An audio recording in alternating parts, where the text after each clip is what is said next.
Welcome to Car Ranker. Today, we're diving into something a little different. Not the best British cars, but the worst British car brands ever made. Yes, the UK gave us icons like Aston Martin, Bentley, Rolls-Royce, Jaguar, and McLaren.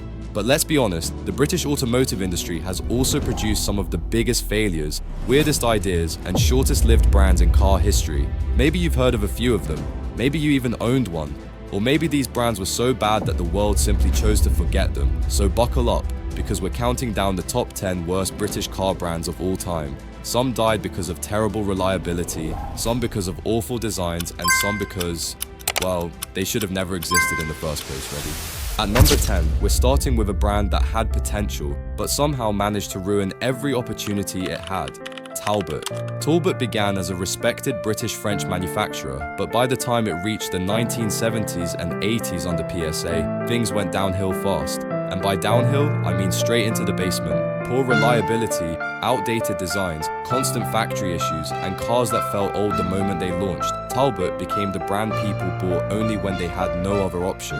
The Talbot Horizon and Solara were supposed to save the company. Instead, they became the perfect examples of why Talbot disappeared. Cheap interiors, electrical problems, and zero excitement, not exactly a recipe for success. By 1994, the brand was completely dead. No one cried, no one even noticed. At number 9, we have a brand that many people only know today because of the other Singer, the company that restores Porsche 911s. But long before that, the original Singer was a British automaker, and not a very good one. Singer started in the early 1900s with big dreams, but by the 1950s it had become a symbol of outdated engineering and cars that simply couldn't keep up with the competition. While other brands were modernizing, Singer kept building slow, fragile, boring cars that felt like they came from another decade. Models like the Singer Gazelle and Vogue were supposed to elevate the brand, but instead they became known for weak performance, questionable build quality, and mechanical problems that happened way too often. Imagine buying a new car only to feel like you're driving a worn-out used one. That was the Singer experience. By 1970, Singer was absorbed into Roots/Chrysler and quietly faded away. No iconic final model, no comeback. Just a brand that slowly disappeared because it refused to evolve. At number 8, we have Hillman, a brand that wasn't truly terrible at first, but slowly fell apart as the decades went on. Hillman was once a respectable British manufacturer, but by the 1960s and 70s, it became a textbook example of what happens when a company stops innovating and starts releasing cars nobody actually wants. Take the Hillman Imp, for example. On paper, it sounded great. Lightweight, rear engine, economical. In reality, constant overheating, leaking engines, electrical issues, and build quality that felt like it was held together with leftover parts. Owners joked that buying an Imp meant getting a free membership to your local mechanic. Then came models like the Minx and Hunter, cars that weren't awful, but were so painfully average that they vanished in a market full of better options. Hillman simply couldn't compete with rising Japanese brands offering cheaper, more reliable, more modern vehicles. By the late 1970s, after multiple ownership changes, Hillman was absorbed into Chrysler and later became part of Peugeot's Talbot line, and that's when the brand completely disappeared. At number 7, we're talking about a brand that people love today, but had one of the messiest, most chaotic eras in British automotive history, MG. And no, we're not talking about the modern Chinese-owned MG that builds cheap EVs. We're talking about old MG, specifically the dark years before the company collapsed in 2005.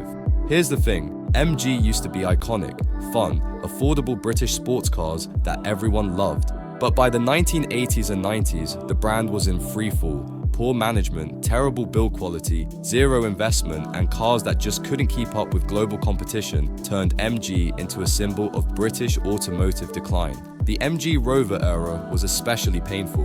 Models like the MG ZR, ZS, and ZT tried to revive the brand, but buyers quickly discovered the truth. Cheap interiors, reliability issues, overheating engines, and a reputation for breaking down at the worst moments.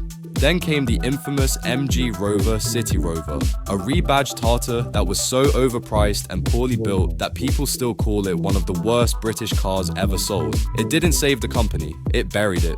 In 2005, MG Rover collapsed completely, thousands lost their jobs, and the once legendary British sports car maker died, only to return years later under Chinese ownership. At number 6, we have a brand that is famous, but for all the wrong reasons, Reliant. Yes, the company behind the iconic and accidentally hilarious Reliant Robin, the three-wheeled car that tipped over more than it actually drove straight. Reliant started with good intentions, cheap, lightweight cars for people who couldn't afford anything else. But the problem was simple and obvious. 3 wheels plus fiberglass body equals disaster waiting to happen. The Reliant Robin, Rialto, and Regal were slow, unstable, and felt unsafe even at low speeds. If you turned too fast, it fell over. If a strong wind hit it, it fell over. Sometimes it felt like it fell over just because it existed. To make things worse, the build quality was poor. The engines were underpowered, and the cars looked outdated even when brand new. They became the punchline of British automotive jokes, especially after shows like Top Gear showcased how ridiculously easy they were to roll. And yet, Reliant kept making them year after year until they finally gave up in the early 2000s. No surprise there. At number 5, we have Triumph, a brand that started strong, became iconic, and then collapsed so badly that it became one of Britain's biggest automotive disappointments. Triumph in the early years built some truly beloved sports cars, the TR3, TR4, TR6, cars people still admire today. But by the 1970s and 80s, everything fell apart. Under British Leyland's chaotic leadership, Triumph went from a proud sports car maker to a struggling company releasing poorly built, unreliable, and outdated vehicles. The worst period came with cars like the Triumph Stag, beautiful design, legendary sound, but absolutely terrible reliability. Overheating problems, fragile engines, electrical failures. Owners loved the idea of the Stag more than the actual car. Then came the TR7, a car famously described as the shape of things to come. Unfortunately, what came was a disaster. Quality control was almost non-existent, production strikes slowed output, and the car became infamous for breaking down constantly. It should have been Triumph's modern hero. Instead, it became the brand's final embarrassment. By 1984, Triumph was completely dead. No revival, no comeback, just another victim of mismanagement and failed innovation.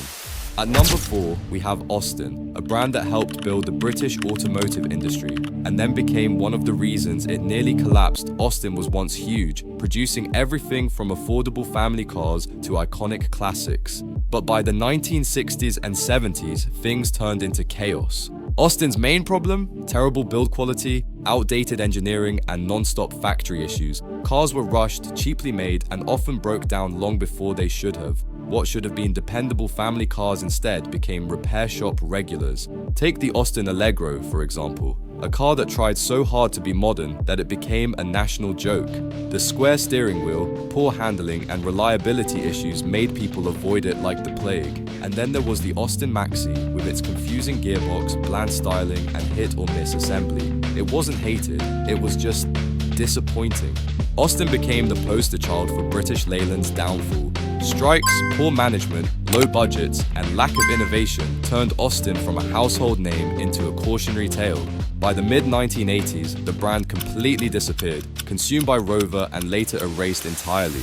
At number 3, we have Morris, a brand that started as one of Britain's biggest success stories but ended as one of its biggest disappointments. Morris was once everywhere, affordable, simple, and trusted by families across the UK. But as time went on, the brand completely lost its way. The issues began when Morris stopped innovating. While competitors were moving forward with new technology and modern designs, Morris kept releasing cars that felt like they were stuck in the 1950s. Models like the Morris Marina and Morris Ital became infamous for being painfully outdated even the day they launched. The Marina, especially, is often considered one of the worst British cars ever made. Sloppy handling, weak engines, cheap interiors, and build quality that felt rushed at every step. It was meant to compete with rising Japanese cars. But instead, it became the car people bought only when they had no better option. Failures stacked up, owners lost trust, and Morris went from a national favorite to an industry joke. By the early 1980s, the brand faded away completely after being absorbed into British Leyland and later phased out without ceremony. At number 2, we have British Leyland, not just a bad brand, but one of the biggest disasters in automotive history. If there was ever a company that showed how mismanagement, politics, and poor quality control can destroy an entire industry, It was British Leyland. This wasn't just one brand, it was a giant group formed in 1968, combining Austin, Morris, Rover, Triumph, MG, Jaguar, and more under one chaotic roof. And instead of becoming stronger, everything got worse, much worse. British Leyland became infamous for constant factory strikes, terrible reliability, outdated designs and absurdly slow production, and quality control so bad that new cars sometimes broke before leaving the dealership. Cars like the Austin Allegro, Triumph TR7, Morris Marina, and Rover SD1 had potential, but British Leyland ruined them with cheap parts and poor assembly. The company actually had talented designers, the ideas were good, but the execution was catastrophic. By the late 1970s, things were so bad that the UK government had to step in and nationalize the company just to keep it alive. Even that didn't save it. Over the next 2 decades, brand after brand collapsed, was sold, or simply shut down forever.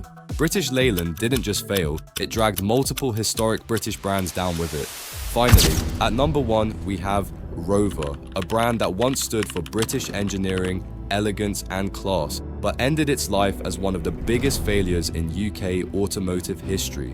Rover's early years were promising. Cars like the P5, P6 and SD1 had real character and showed that Britain could build world-class vehicles. But behind the scenes, everything was falling apart. Mismanagement, weak finances, endless corporate ownership changes, and disastrously inconsistent build quality. By the 1990s and early 2000s, things got even worse. The Rover 200 and 400 tried to compete with modern hatchbacks and sedans, but reliability issues and cheap interiors killed sales. Then came the Rover 75, a car that actually wasn't bad but it arrived too late to save the company. The real disaster was the City Rover, widely considered one of the worst British cars ever sold. It was basically a cheap Tata with a huge price markup, bad materials, poor safety, and zero appeal. Instead of saving Rover, it destroyed the brand's already fragile reputation. In 2005, Rover collapsed completely, leaving factories empty and thousands unemployed. What was once a respected premium British brand became a symbol of the UK auto industry's downfall.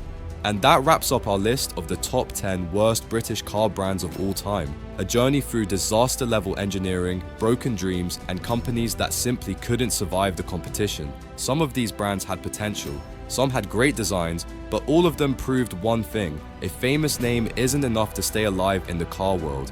Now I want to hear from you.